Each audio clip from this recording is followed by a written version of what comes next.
Anda tahu bagaimana caranya Mongol bisa menang dari perpuluhan? Setiap kali dapat saya langsung kasih, nggak gua kumpulin. Kalau diambil yang 10% itu lebih baik langsung diberikan kepada gereja atau di mana. Sebab biasa yang kita lakukan itu adalah kita simpan tahan. Kalau sudah simpan tahan itu pasti ambil tahan. Dan kalau sudah ambil tahan itu pasti pemutihan.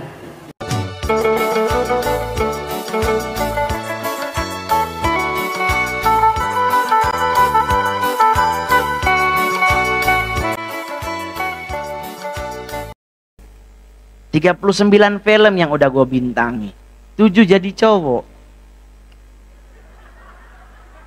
7 saya jadi cowok, 32-nya jadi bencong, Pak.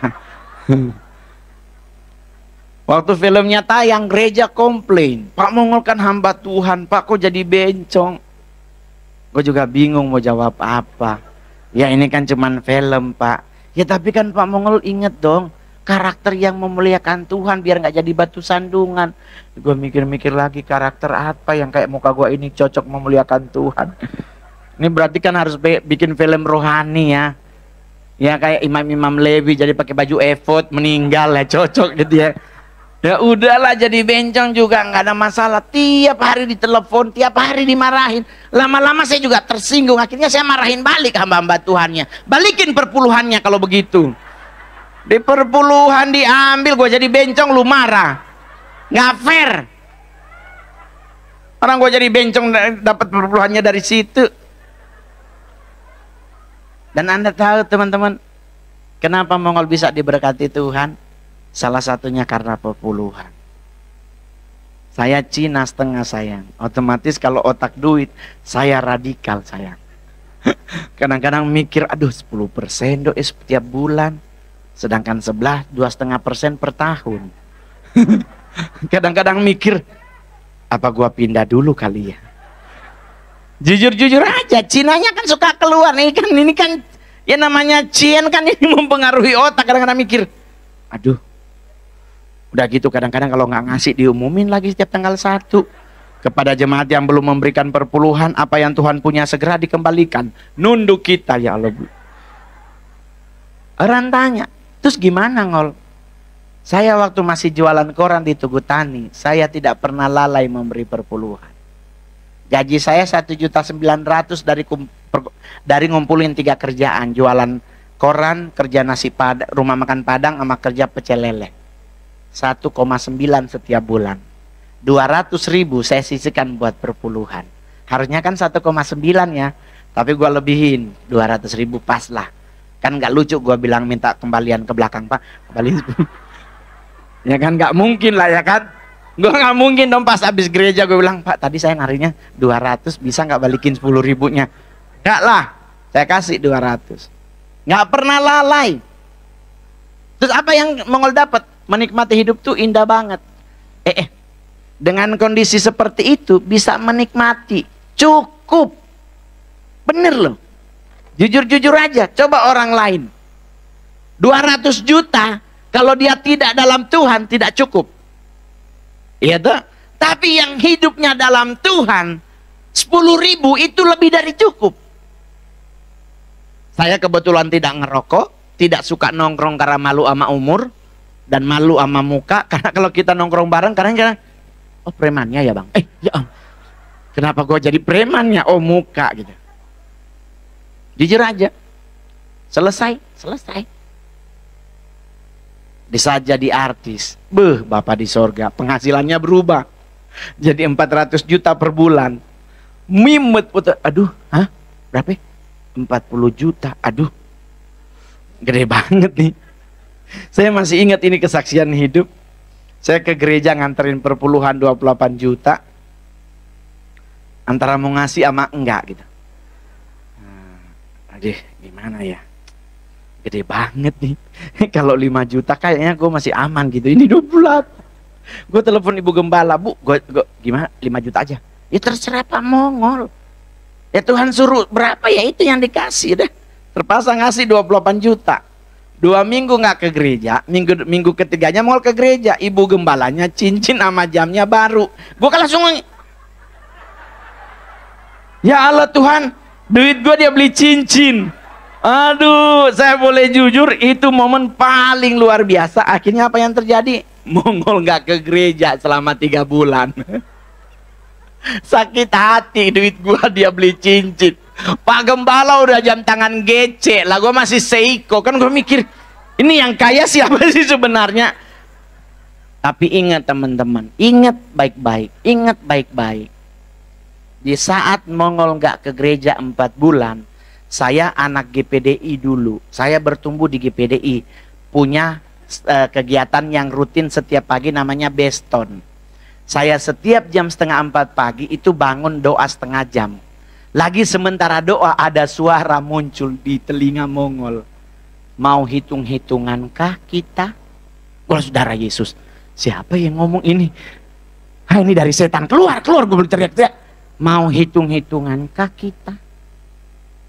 Waduh.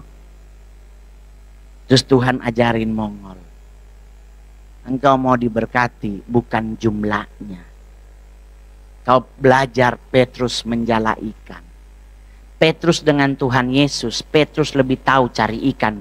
Karena Yesus anak tukang kayu, Petrus 4 generasi nelayan. Tapi di saat mereka sedang ke tengah, Yesus ngomong ke Petrus, tebarkanlah jalamu. Petrus protes atau tidak? Protes. Dia bilang, kan itu dari tadi malam, so kiri kanan, gitu. Dia ngomong, kenapa dia ngomong? Karena dia tahu, gua yang tahu cari ikan, karena semalam kita kesini nggak ada ikan. Tetapi di Matius, Markus, Lukas ditulis begini, koma, tetapi karena engkau yang menyuruhnya, maka aku akan melakukannya. Dan Anda tahu apa yang terjadi? Jalannya penuh. Saking banyaknya, menurut the Lost in the Bible, 7 kali perahu bolak-balik ngambilin ikan yang ada di Petrus. Jadi ketaatan Petrus itulah yang membuat ia diberkati. Dan itu berlaku juga buat kita teman-teman. Anda mau diberkati Tuhan, taat memberi perpuluhan. Tapi kamu kan agak berat. Ya berat karena dipikir. Anda tahu bagaimana caranya Mongol bisa menang dari perpuluhan? Setiap kali dapat saya langsung kasih, nggak gua kumpulin. Saya ngikutin gaya Esther. Esther setiap mendapatkan duit dari Ahasiaweros, langsung dia titip ke Mordekai, suruh bawa ke rumah Tuhan. Jadi bapak ibu yang hadir khususnya bapak-bapak, kalau Anda punya perpuluhan jangan ke ibu janda. Gatel namanya, bukan perpuluhan. Bawa ke gereja. Kenapa? Bawanya ke rumah Tuhan, karena rumah Tuhanlah yang mengelola perbendaharaan. Jadi semalam Mongol dibayar 70 juta. 7 jutanya langsung Mongol transfer sebelum perform.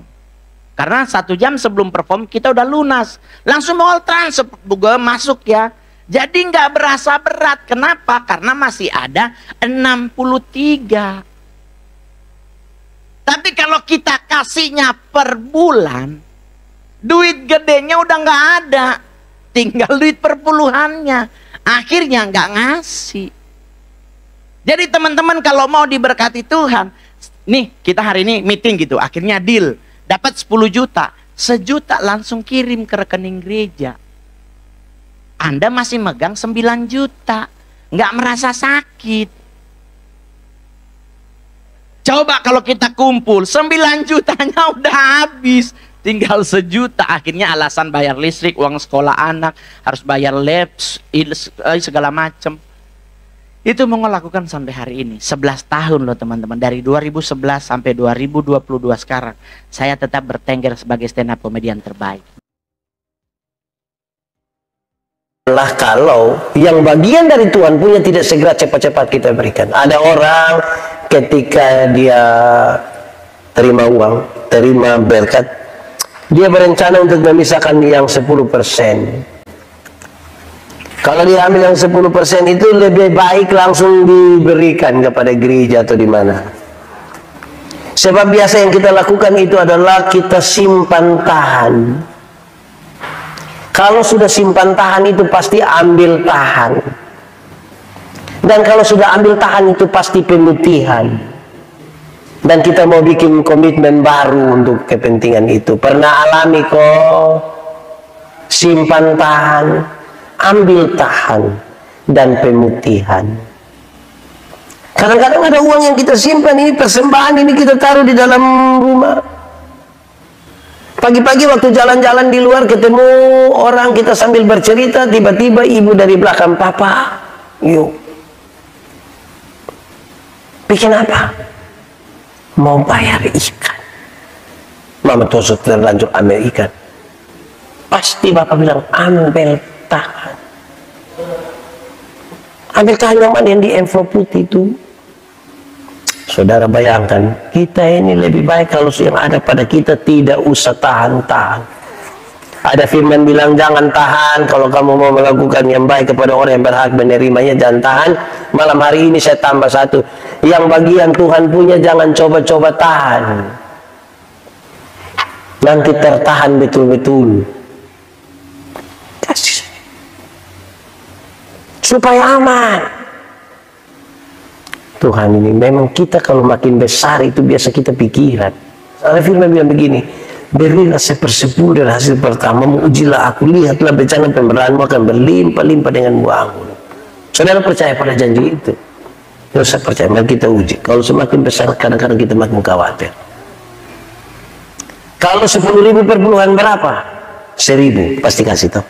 Kusain 1.000, angkat kasih. Tuhan kasih naik 100.000 per bulan berapa? 10.000, masih kasih? Kasih. Oh, hanya 10.000, kacang kasih. Tuhan kasih naik lagi 1 juta per bulan berapa? 100.000, masih kasih? Kasih. Kok hanya 1 lembar, bila perlu dia pegang begini. Tuhan kasih naik 10 juta per bulan berapa? 1 juta. Waktu perpuluhan 1 juta masih kasih? Masih kasih? Masih? Kenapa mulai beda pendapat? Ambil 1 juta di tangan kiri, 9 juta di tangan kanan, baru dilihat ulang-ulang. Lihat 2-3 kali terus dia bilang, Tuhan juga mengerti. Mengerti apa? Itu kita yang mengerti. Kita hati ini betul-betul terikat di harta sudah. Sampai-sampai ada orang bisa melepaskan Tuhan hanya karena harta. Di beberapa tempat saudara, ketika para buruh mau bergereja, ada kesempatan di mana para pengusaha itu menaikkan mereka punya uang lembur itu 2 kali lipat. Memang para buruh ini pikiran mau pikir gereja atau tidak terima, ini uang 2 kali lipat ini, 2 kali lipat. Kadang-kadang uang ini bisa buat kita susah, komitmen kita bermasalah. Saya baca satu kisah kecil, ini ada seorang bapak jalan dengan istrinya, pak ini jalan dengan istrinya, tiba-tiba mereka lihat uang 2.000 rupiah di jalan, ada uang 2.000 rupiah. Terus yang ibu ini pas mau ambil, suaminya bilang, "Mama, jangan." Kenapa? Jangan, tidak boleh. Itu bukan kita punya. Tapi kan tidak ada orang yang lihat, Papa. Sekalipun orang tidak lihat, ingat itu bukan kita punya. Oke, ini ibu tidak ambil, orang jalan terus. Beberapa ratus meter ke depan, tiba-tiba mereka lihat ada uang 100.000 di situ. Ya kalau tadi istrinya mau ambil dilarang, sekarang suaminya yang mau ambil. Istrinya bilang, "Papa, jangan." Kok kenapa? Itu bukan kita punya. Tapi suaminya begini, tapi kan tidak ada orang lihat. Istrinya bilang, sekalipun tidak orang lihat, itu bukan kita punya. Tadi kan papa yang bilang. Terus suaminya bilang begini, "Mama, coba mama pikir baik-baik. Kalau satu hal yang sama Tuhan izinkan terjadi di kita 2 kali, itu pasti ada maksud Tuhan buat kita. Ini sudah salah ini. Kalau uang besar itu kita mata hijau, Bapak. Hati-hati supaya kita tidak gampang terbeli, supaya kita kerja dengan syukur, supaya kita menikmati segala sesuatu dengan rasa hati yang baik. Kenapa saudara tahu? Karena uang ini juga bisa bikin kita saudara bersaudara saling melupakan. Seorang sahabat bilang saya, kalau mau diingat oleh seseorang, pinjamlah dia punya uang. Kalau bisa pinjam banyak. Itu tiap hari dia ingat kita. Seandainya dia bisa bunuh kita, dia bunuh. Berilah dengan sukacita. Bukan soal berapa nilainya, tetapi hati yang utuh untuk memberi. Dari hati utuh untuk yang mulia dan hormat bagi nama Tuhan.